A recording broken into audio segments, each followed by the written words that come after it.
नमस्कार सभी को। तो देखिए यहाँ पर हम लोग चैप्टर 5 के एनसीईआरटी सॉल्यूशंस को डिस्कस करेंगे और ये जो चैप्टर है इसका नाम है exploring mixtures and their separation. तो चलिए स्टार्ट करते हैं, देखते हैं फर्स्ट क्वेश्चन में क्या कहा गया है।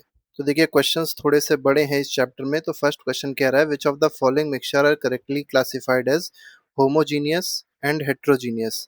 अब देखिए होमोजीनियस को HM से लिखा है, हेट्रोजीनियस को HT से लिखा है। तो एयर जो है होमोजीनियस मिक्सचर दिया है, मिल्क हेट्रोजीनियस दिया हुआ है, शुगर सॉल्यूशन होमोजीनियस दिया है, स्मोक हेट्रोजीनियस, तो ये गलत है। Second brass heterogeneous, fog homogeneous, vinegar heterogeneous, यही गलत हो गया, तो ये भी गलत है। कॉपर सल्फेट सॉल्यूशन होमोजीनियस है, सॉल्ट सॉल्यूशन भी होमोजीनियस है, ठीक है। मिल्क होमोजीनियस है, ब्रॉन्ज भी हो, ये बिल्कुल सही है इसमें, ठीक है। तो थर्ड ऑप्शन जो है वो बिल्कुल सही हो जाएगा। आगे बढ़ते हैं, क्वेश्चन नंबर सेकंड देखिए। क्वेश्चन नंबर सेकंड में देखिए क्या कहा गया। Choose the correct option and explain the reason for the correct and incorrect option. तो आपको बताना है क्या इसमें करेक्ट ऑप्शन होगा। Which of the following mixture shows Tyndall effect. तो मिक्सचर आपको बताना है कौन सा मिक्सचर ऐसा होगा जो टिंडल इफेक्ट को शो करेगा। तो पहला ऑप्शन दिया है एयर एंड डस्ट पार्टिकल बिल्कुल शो करेंगे टिंडल इफेक्ट, ये दोनों, ठीक है। मतलब एयर और डस्ट पार्टिकल जो होते हैं, मतलब एयर में अगर डस्ट पार्टिकल मिले हुए हैं तो टिंडल इफेक्ट शो करते हैं। दूसरा दिया गया कॉपर सल्फेट एंड वाटर। तो कॉपर सल्फेट एंड वाटर जो है ये ट्रू सोल्यूशन है। कैसा सोल्यूशन है? ट्रू सॉल्यूशन है। ट्रू सॉल्यूशन जो होते हैं ये टिंडल इफेक्ट शो नहीं करते हैं, तो ये नहीं शो करेगा। स्टार्च एंड वाटर की अगर बात करी जाए तो ये भी एक कोलॉइड बना देगा, और क्योंकि ये कोलॉइड बना रहा है और कोलॉइड जो होंगे वो टिंडल इफेक्ट को शो करते हैं, तो ये भी शो करेगा। तो ए और सी दोनों ही सही है। एसीटोन एंड वाटर भी ट्रू सोल्यूशन होगा, तो ये भी शो नहीं करेगा। तो कौन कौन शो करेगा? ए और सी शो करेंगे, तो थर्ड ऑप्शन बिल्कुल सही है। थर्ड क्वेश्चन देखिए, इसमें कहा है ये एक टेबल दी गई है सॉल्यूशन की और सस्पेंशन की, और कोलॉइड दिया हुआ है एक तरफ, और आपको क्या करना है, टेबल को कंप्लीट करना है। तो सॉल्यूशन की अगर आप प्रॉपर्टीज देखेंगे तो सॉल्यूशन के जो पार्टिकल्स होते हैं, तो पार्टिकल का साइज जो होता है वो लेस देन 1 नैनोमीटर होता है। तो particle size less than 1 nanometre होता है, बात याद रखिएगा। और ये लाइट को स्कैटर नहीं करते हैं, ठीक है। तो स्कैटरिंग नहीं होगी इसमें, मतलब लाइट को स्कैटर नहीं कर पाएंगे, और इनको फिल्टर भी नहीं किया जा सकता है पार्टिकल्स को।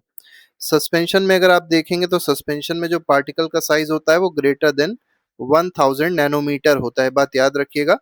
और सस्पेंशन जो होता है इसके पार्टिकल जो होते हैं कुछ देर बाद क्या होते हैं, सेटल हो जाते हैं नीचे, तो सेटल डाउन हो जाएंगे कुछ देर बाद पार्टिकल्स, ये बात भी आपको याद रखनी है। और इसमें जो पार्टिकल्स होंगे उसको फिल्टर किया जा सकता है।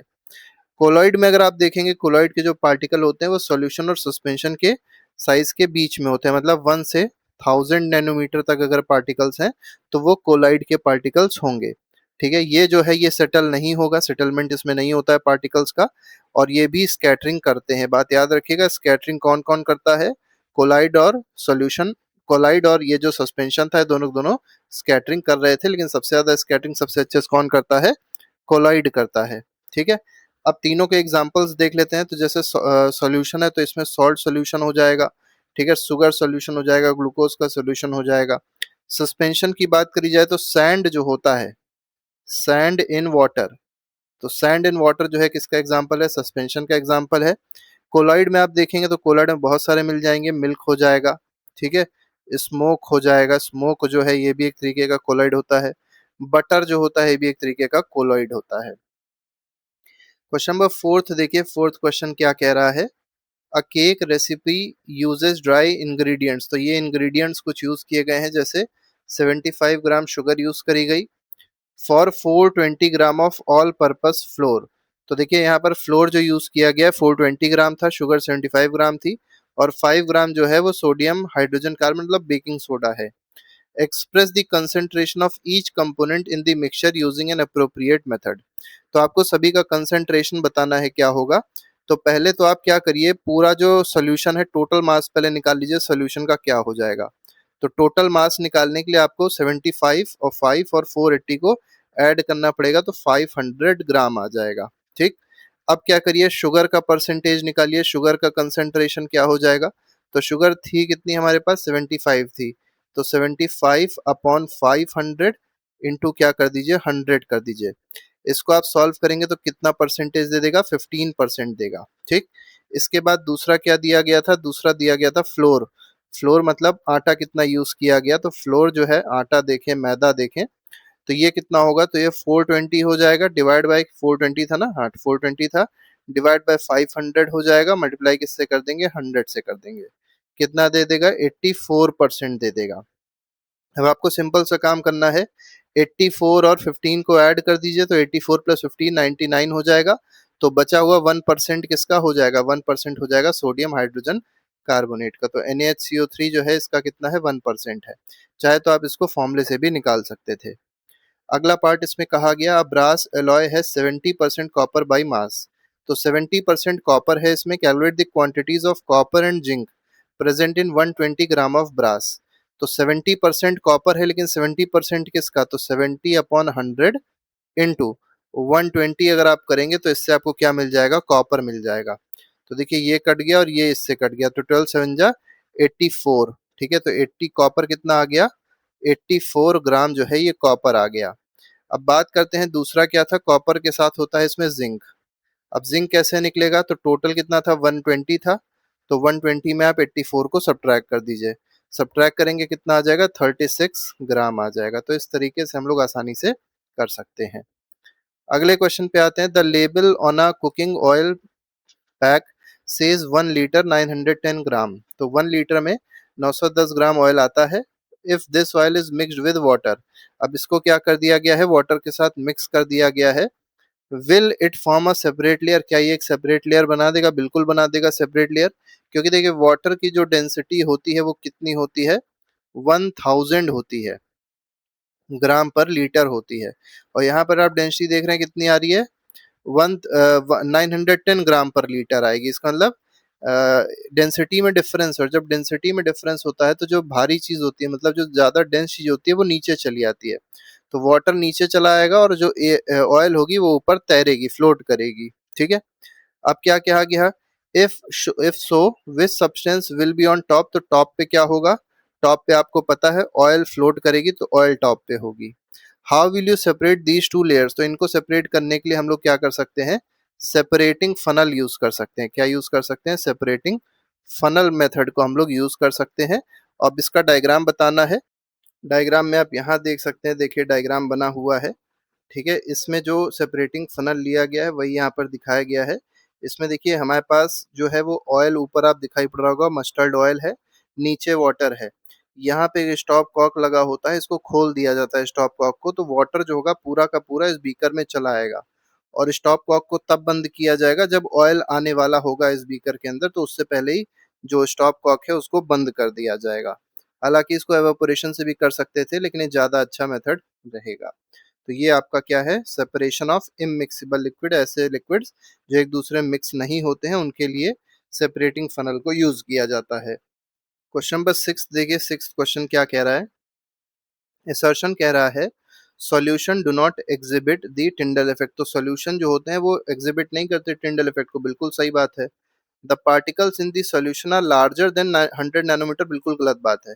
अभी हम लोग ने क्या देखा था, जो सॉल्यूशंस थे उनका साइज जो था वो 1 नैनोमीटर से भी कम था या उसके आसपास था। तो so they can not scatter light, ये बात बिल्कुल ही गलत है। तो ए सही है और आर इसमें गलत है, तो थर्ड ऑप्शन सही हो जाएगा, ठीक है। क्योंकि जो सॉल्यूशन होते हैं उनका पार्टिकल साइज 1 नैनोमीटर से भी कम का होता है। सेवेंथ क्वेश्चन पे आते हैं। सेवेंथ क्वेश्चन देखिए क्या कह रहा है। अब यहाँ पर आपको कुछ मिक्सचर दिए गए, मेथड ऑफ सेपरेशन दिया गया, और यहाँ पे reason for selection, mainly method of separation आपको बताना है। तो मड को मडी वाटर से कैसे सेपरेट किया जाएगा, तो फिल्ट्रेशन से सेपरेट कर सकते हैं, फिल्ट्रेशन, ठीक है। और फॉलोड बाय सेडिमेंटेशन भी कर सकते हैं, मतलब पहले उसको थोड़ी देर के लिए रख दीजिए, सेडिमेंटेशन, और फिर उसको फिल्टर आउट कर लीजिए फिल्टर पेपर से। ये रीजन क्यों लिया गया, क्योंकि हैवी पार्टिकल जो होंगे वो इसमें नीचे की ओर सेटल पहले हो जाएंगे।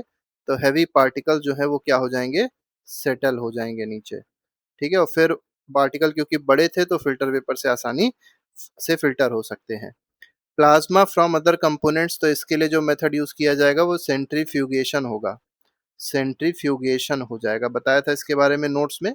और क्या इसमें दिखाई पड़ रहा है, डेंसिटी जो है वो डिफरेंट है, डेंसिटी डिफरेंस की वजह से हम लोग इसको यूज कर रहे हैं। नैप्थलीन और सैंड की बात अगर करें तो देखिए नैप्थलीन जो है ये एक सब्लिमेटिंग सब्सटेंस है। क्या है, सब्लिमेटिंग सब्सटेंस है, तो इसको क्या किया जाएगा, सब्लिमेशन प्रोसेस से सेपरेट किया जाएगा। और आप यहाँ लिख देंगे because naphthalene is a sublimating substance. Chalk powder and common salt. अब देखिए चॉक पाउडर और कॉमन सॉल्ट है, तो पहले इसको क्या करना पड़ेगा, चॉक पाउडर कॉमन सॉल्ट को डिसॉल्व करना पड़ेगा एक दूसरे में, उसके बाद फिल्ट्रेशन करेंगे और उसके बाद इवापोरेशन करेंगे। ठीक है, तो इस तरीके से हम लोग इसको कर सकते हैं चॉक पाउडर और कॉमन सॉल्ट को।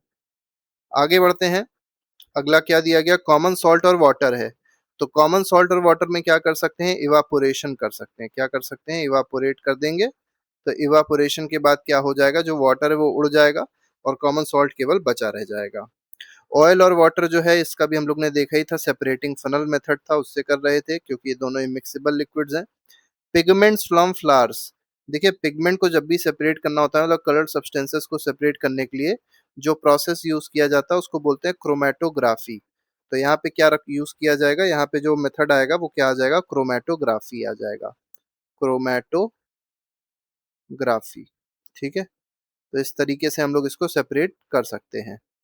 अगला क्वेश्चन देखिए, क्वेश्चन नंबर 8 क्या कह रहा है, इसमें दिया गया टू मिक्सिबल लिक्विड्स। अब देखिए दोनों लिक्विड जो है मिक्स हो गए हैं एक दूसरे में।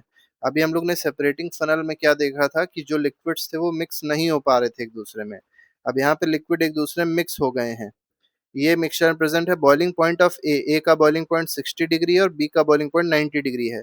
तो डिफरेंस अगर आप देखेंगे कितना दिखाई पड़ रहा है, 30 डिग्री सेल्सियस का डिफरेंस है। ठीक, क्या कहा गया, suggest a method to separate them. तो सेपरेट करने के लिए जो मेथड यूज किया जाएगा वो क्या हो जाएगा, डिस्टिलेशन हो जाएगा।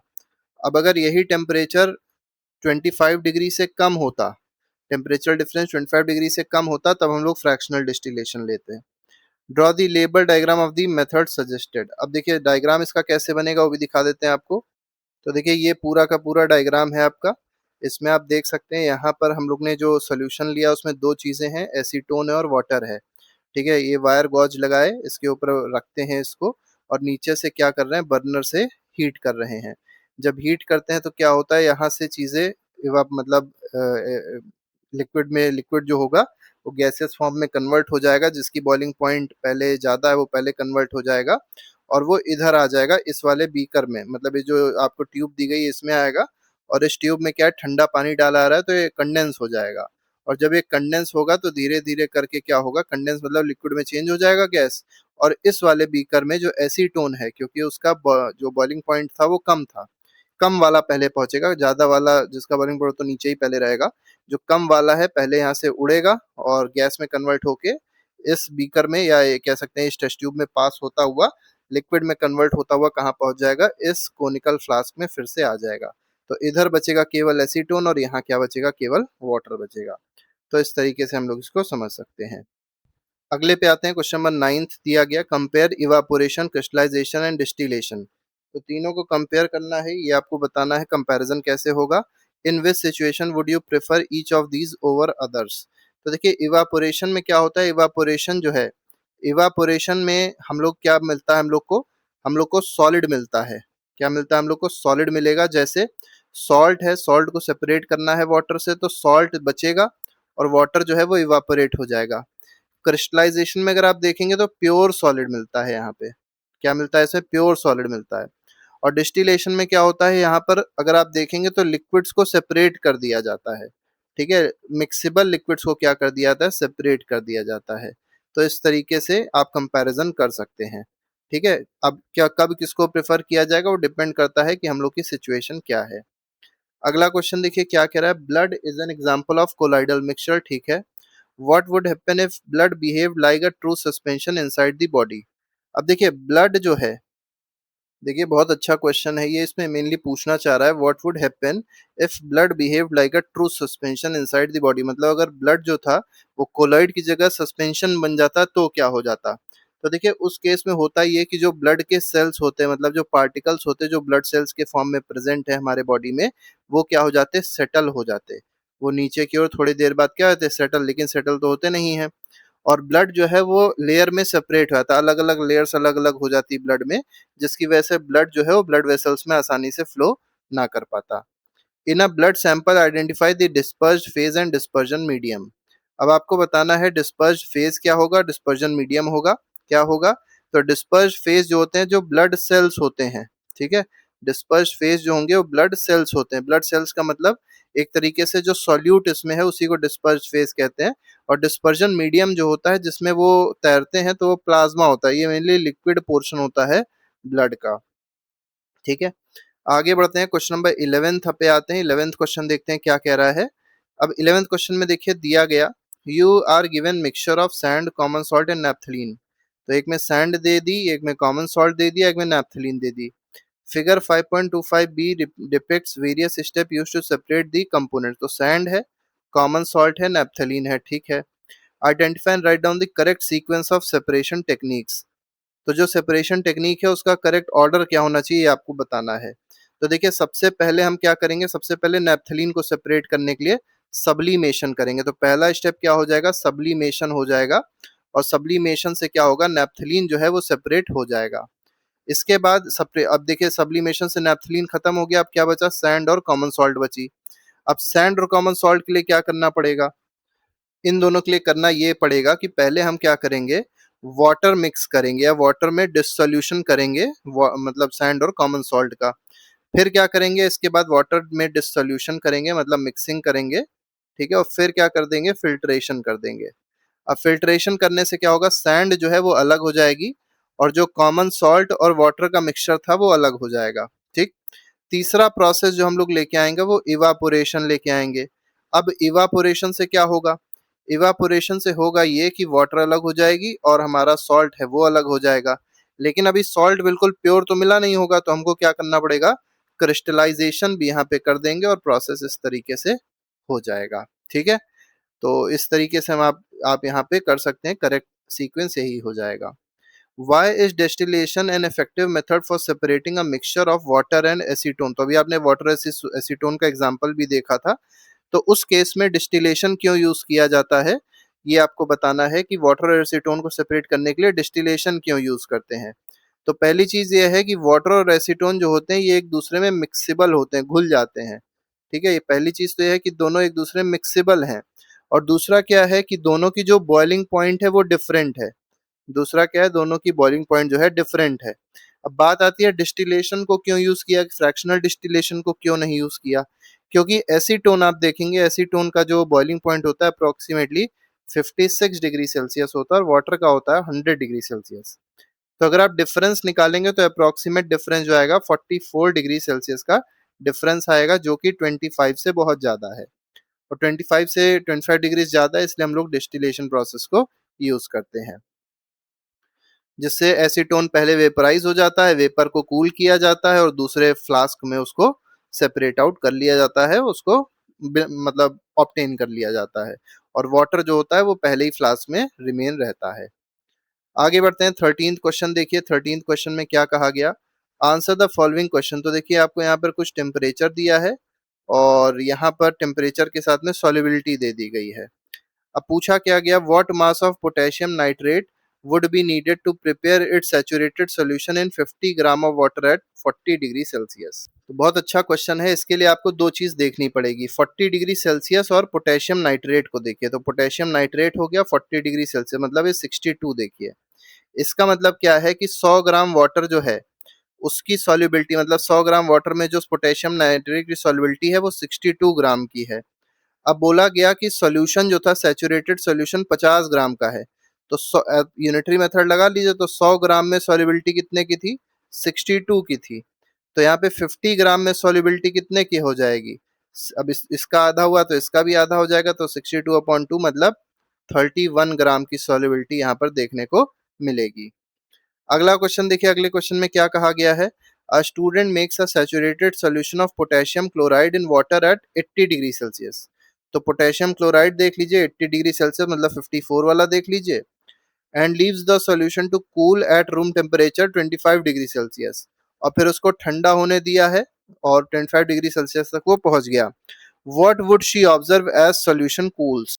तो इस केस में क्या हो जाएगा, तो देखिए 80 डिग्री सेल्सियस पे अगर आप देखेंगे तो 54 ग्राम की या 54% की सॉल्युबिलिटी थी। ठीक है, लेकिन आप यहाँ पे देखेंगे 25, तो 20 और 30 के बीच में होगा।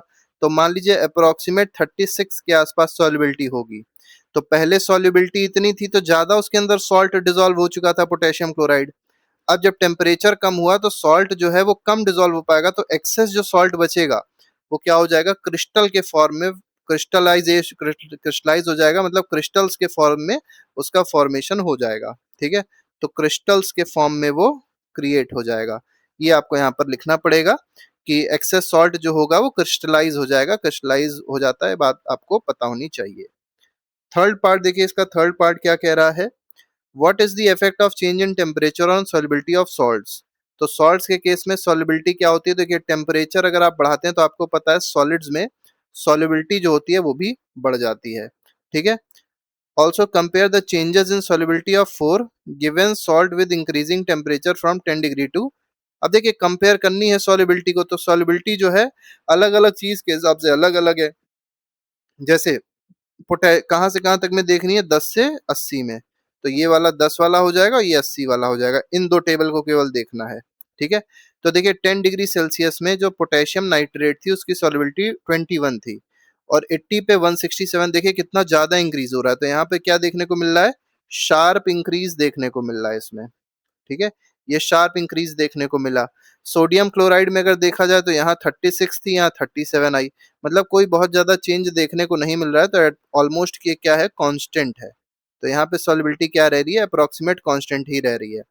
यहाँ 35 है और यहाँ 54 हो रहा है, तो यहाँ पे इंक्रीज तो हो रहा है लेकिन मॉडरेट इंक्रीज हो रहा है। कैसा इंक्रीज हो रहा है, इन दोनों में ही अगर आप देखेंगे तो ये 24 था और ये 66 तक आया, तो इन दोनों केस में क्या देखने को मिल रहा है, मॉडरेट, मतलब ना बहुत तेज इंक्रीज हो रहा है ना बहुत धीमे इंक्रीज हो रहा है, तो मॉडरेट इंक्रीज सॉल्युबिलिटी में देखने को यहाँ मिल रही है।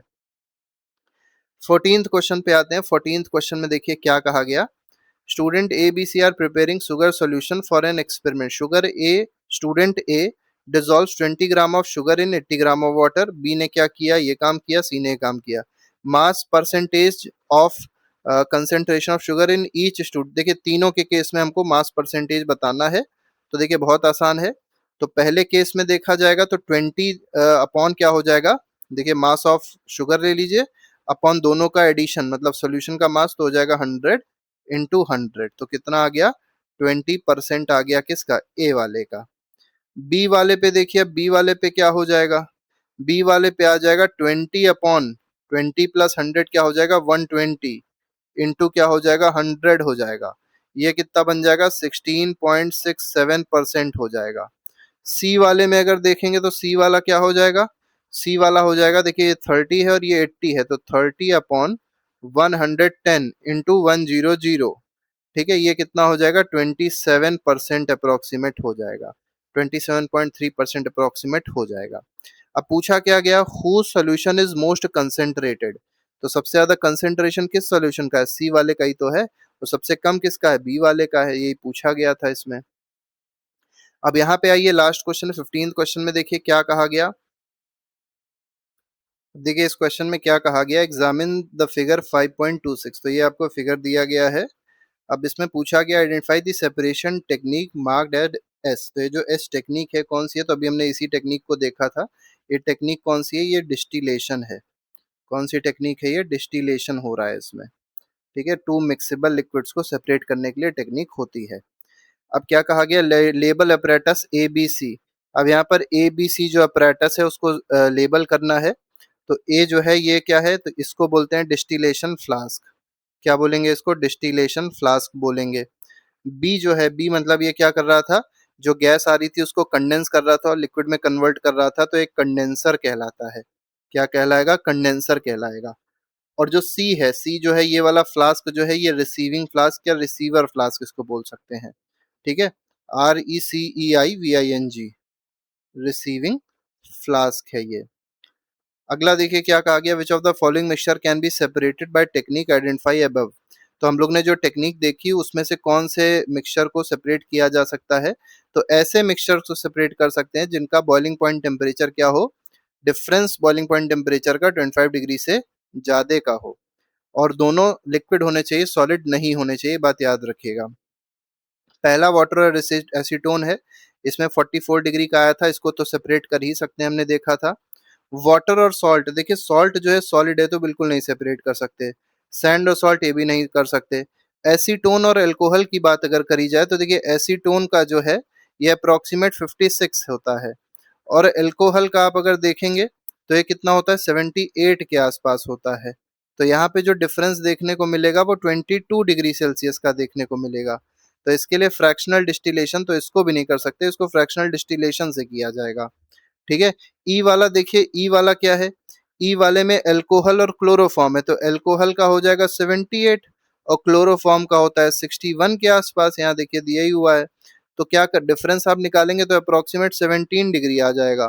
तो यहाँ पे भी क्या लगेगा, फ्रैक्शनल डिस्टिलेशन लगेगा। लास्ट है एल्कोहल और बेंजीन। तो एल्कोहल का देखिए कितना है, 78 है, बेंजीन का 80 है, डिफरेंस आ जाएगा 2 डिग्री सेल्सियस। ये भी हम लोग फ्रैक्शनल डिस्टिलेशन से ही सेपरेट कर पाएंगे। तो इस तरीके से 15 क्वेश्चंस थे जो हम लोग ने डिस्कस किए। इसके अलावा हर एक चैप्टर के एमसीक्यू और एनसीईआरटी के सॉल्यूशन और नोट्स हम लोग ने प्लेलिस्ट में लगाए हैं, जिसको आप जाके देख सकते हो, अपना रिवीजन अच्छे से कर सकते हैं। अभी के लिए फिलहाल इतना ही। Thank you very much, good bye, जय हिंद।